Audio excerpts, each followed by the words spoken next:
Welcome everyone back to the Mayhem original. Tori and her dad Matt are going to be joining me on this very special episode, and we're going to be ranking our top 5 stables. Make sure you go check out her channels. Tori Talks Wrestling, Tori Does Everything, and Tori Does Edits. Links available in the description. Let's get to the top 5. Okay. I will let you go first with your number 5. Okay, sure. My number 5 pick is going to be the Ministry of Darkness, with The Undertaker, The Acolytes, The Brood, Midian, Viscera, the one where he had the big stable. I think that's Undertaker at his finest and Undertaker at his darkest. That's pretty interesting. I didn't even think of that one. Yeah. I had something similar in my worst faction, but I'll get to that later. Yep. What's your number 5, Tori? My number 5 is the Straight Edge Society. Now, there's a lot of mixed opinions about this. I like it, but I know a lot of other people didn't, similar to Nexus. But I think the Straight Edge Society is better than Nexus. Maybe it's just because I'm a CM Punk fan, but and maybe it's just because I like nostalgia for that era. But I just prefer that to the other stables to that time. So, yeah, then Dad can go with his. My number 5 is something called Devastation Incorporated. Has anybody here heard of Devastation Incorporated? No, I definitely haven't. It's from Dallas. It's from the WCCW. The manager was Skandar Akbar, and some of the members included King Kong Bundy, the One Man Gang, a guy by the name of Steve Austin, you might have heard of, a tag team with Gorgeous Gary Young and Cactus Jack Manson, which was Mick Foley. I mean, there was a whole slew of wrestling stars that got their start as heels in Devastation Incorporated. I did not know that. Yeah, that's interesting. Undertaker as the Punisher. I mean, a lot of them. All right. You can go with your number 4 now. All right, I'll go 4. My number 4 is one half of the Clique, the G Generation X and I went with the Triple H, China, X-Pac, Road Dogg, Billy Gunn side of D Generation X. I think that they dominated for almost 2 full years, off and on, and led all 4 of them to great careers. So I think that's why I have to go with them as number 4. Yeah. Okay. So Tori? my number 4 is the Bullet Club. Now, there's many different versions of the Bullet Club, but I definitely prefer the AJ Styles Bullet Club, like Carl Anderson, Luke Gallows, people like that. So, yeah, I definitely prefer that to, like, the newer versions. I'm not saying they're all bad, I'm just saying that's the one I like the most. Good pick. Good pick. My number 4 is Evolution. Ric Flair, Triple H, Batista, and Randy Orton. Quick fact, Randy Orton was not originally planned to be in Evolution. Is that right? A guy by the name of Mark Jindrak was going to be the 4th member.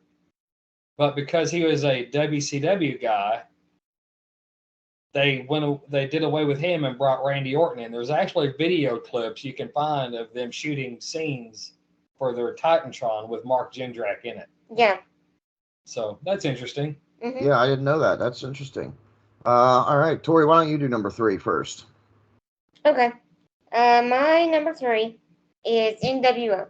Now, I'm going with the original, like Scott Hall, Kevin Nash, Hulk Hogan, maybe a few other people, but at the end, I feel like it just got over the top ridiculous with the amount of members I had. Like, didn't they have like some really, really old people in it for a minute? Yeah, they even brought in Boss Man and Mike Rotunda, which were all good wrestlers, but they had one time they had like 3 or 4 limousines. The NWO. The NWO's a little bit later on my list too, but yeah, they got to be too big. I think the early NWO definitely is where it's at too. Yep. Mm-hmm. Now, Dad's. My number 3 is what WCW had to do when Flair and all them left, and they formed the Dangerous Alliance, which was Arn Anderson, Larry Zbyszko, Bobby Eaton, Steve Austin. Their champion was Rick Rude, and they had Medusa. And she was under contract, but there were no other women to wrestle, so they made her a manager with the Dangerous Alliance. And I love the Dangerous Alliance. I thought it was a good combo.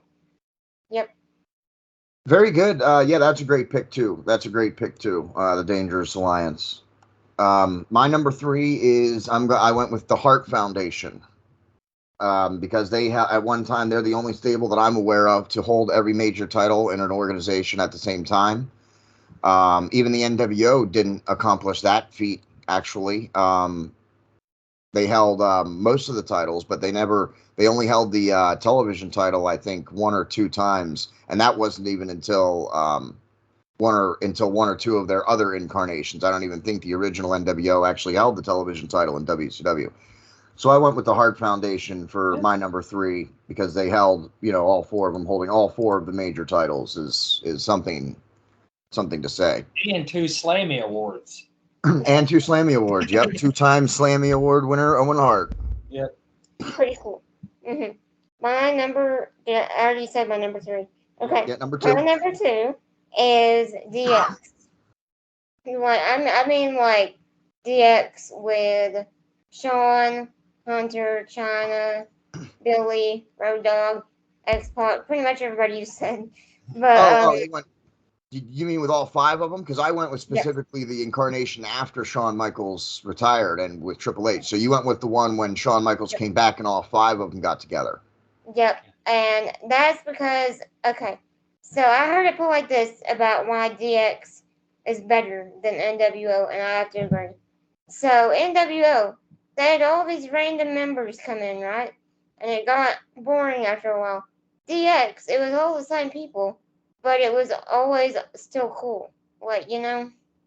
So I do agree with you. DX didn't overwhelm themselves with members. NWO did have to, did do that. It was part of the storyline, but yes, they certainly did it overboard, even with it being part of the storyline. Mhm. Yeah. Okay. So Matt? you want my number two? Yeah, go ahead.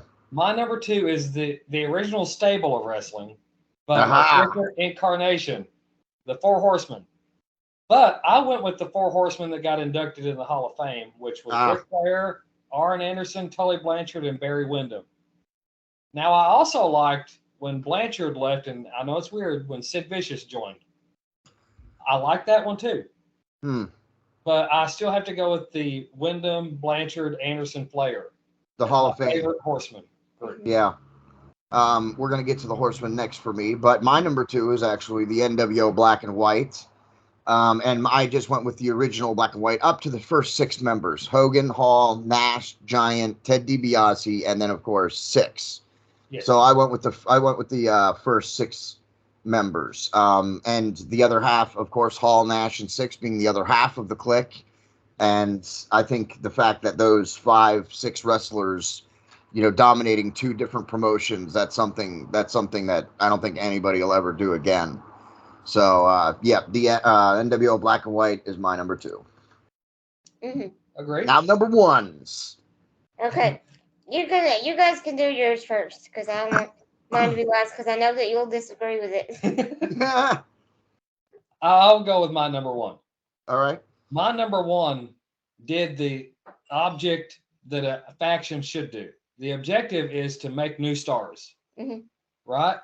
And I cannot think of a faction that made more new stars than the Nation of Domination. You had Ron Simmons as a leader, and then you had Mark Henry, Charles Wright, the Godfather, D'Lo Brown, and a guy some people heard of, The Rock. Yeah, I don't know who that guy is, but he might have made something for himself. We'll have to check the stats. Yeah. Mm-hmm. But, I mean, for me, I can't think of a faction that made more stars than the Nation. Yeah, I mean, that's a bold choice too. That's very bold of you to choose the Nation of Domination. But I it is a great stable. I never even thought of them. I'd give them an honorable mention to be sure, though. Yeah.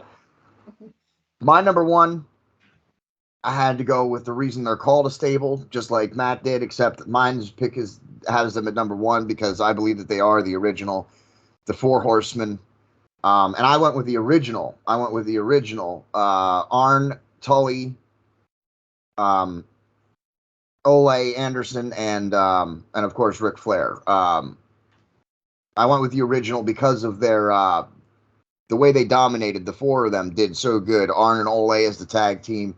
Tully Blanchard was an excellent.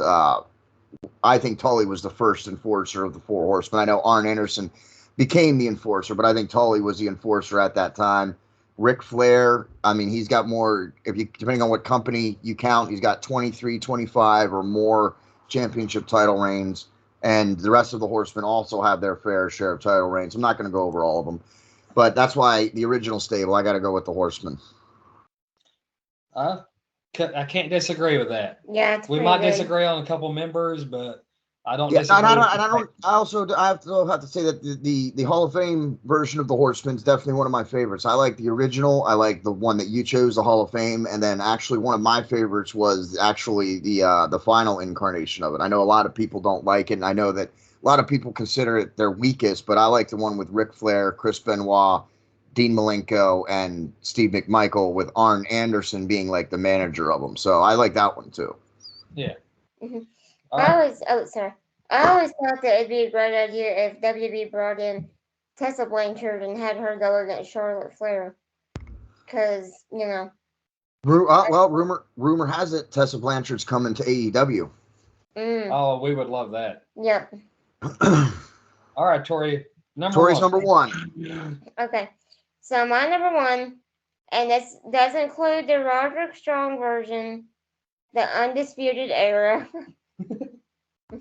from NXT, which is Adam Cole, Kyle O'Reilly, Bobby Fish, and Roderick Strong. Which I know that it's a newer one, so a lot of people might disagree with me. But, I mean, they were always entertaining. They always did what they were, trying to accomplish, whether it was being booed or being cheered. So, you have to take into consideration that they're talented, they have charisma, you want to watch them work. So, yeah, that's the reason I picked them. Yeah, Bullet Club, or I'm sorry, the Undisputed. Yeah, I'm not super fans of the Undisputed. Certainly not. I think your Bullet Club pick was a better pick than the Undisputed. Yeah. I'm also not the biggest fan of Adam Cole. I think he's a fine performer, and I get a lot of people cheer for him. He gets the action, he gets the heat when he's a heel, and people cheer for him when he's a face. But I am not the biggest Adam Cole fan. I'm just not. So, but yeah, I good picks all around, I think. So, what would you say would be the worst used faction? The worst faction, I would probably put either the Dungeon of Doom, or I'm having trouble remembering the name of them. It was when Hugh Morris formed his own stable, and they had Lash LaRue and Booker T went by G.I. Bro. Yeah. They were I can't remember the Misfits or something like that. I can't remember exactly what they were called, but yeah, I'd have to go between the Dungeon of Doom and that other one. The Dungeon of Doom, though, mainly because while they tried to be, they came together to take down Hulkamania, they had too many cartoonish characters, I think. Oh, absolutely. What's yours? Mine is not so much worst faction, just worst used, because I think that could have been great was DOA. I would agree with that. You had your Harris brothers, you had the primetime Brian Lee, and you had a guy that I thought should have been WWE champion at some point, was Crush. Brian Adams, yeah. And I think all four of those together was great. They squandered it. Yeah, have a direction for them. Yeah, and the WWE really squandered that era because they had a lot of stables, a lot of factions that they could have really created some good stable warfare, and they really dropped the ball on it. Yeah. Mm-hmm. And mine, I think everybody can agree with, is pretty terrible. Spirit Squad. Oh my goodness! I changed my answer. Spirit Squad's my answer. The sad thing is, the Spirit Squad had like 2 or 3 really awesome wrestlers. Yeah, like Dolph Ziggler is a good wrestler. King Doctor was good. I was never a big Dolph Ziggler fan either, but I respect him because he uses so many old school wrestling moves, even just as his regular moves. He uses the Famouser, the Stinger Splash. He uses so many great wrestling moves. That's why I came to like Dolph Ziggler. I think he did it out of respect to the other wrestlers, and I appreciated that. But yeah, the Spirit Squad, no. Yeah. Okay. But you're right. They do have some good wrestlers in the Spirit Squad. Mm-hmm. A little tidbit for you here. I heard an interview with Kevin Sullivan, who came up with the Dungeon of Doom, And the reason he created them, he said, was because they spent all that money on Hulk Hogan and the audience was booing Hogan. So he was trying to come up with heels that the audience would definitely have to boo against to cheer for Hogan. And that's why he took so many different, the Shark and the Zodiac, Yeti, the Shark, and And without the Dungeon of Doom, we wouldn't have that clip with the Yeti. Yeah. Yeah. And without the Dungeon of Doom, we wouldn't have Sting and RoboCop, because Sting and RoboCop got involved there. So yeah, we got some stuff because of them. But yeah, still a not very good stable. Correct. Well, this has been our top 5 list. Hopefully, I was able to successfully complete a good top 5 list on Mayhem Originals this time. Please check out all our channels. Tori talks wrestling. Tori does everything. Tori does edits. Give her channels a subscribe, like, and share it out. And please go to my channels, the Mayhem Media. Just search Mayhem Media on YouTube or on Rumble, and search the Boiling Point Podcast on YouTube or on Rumble, and hit the subscribe button for my shows as well. Bye. And that's the end.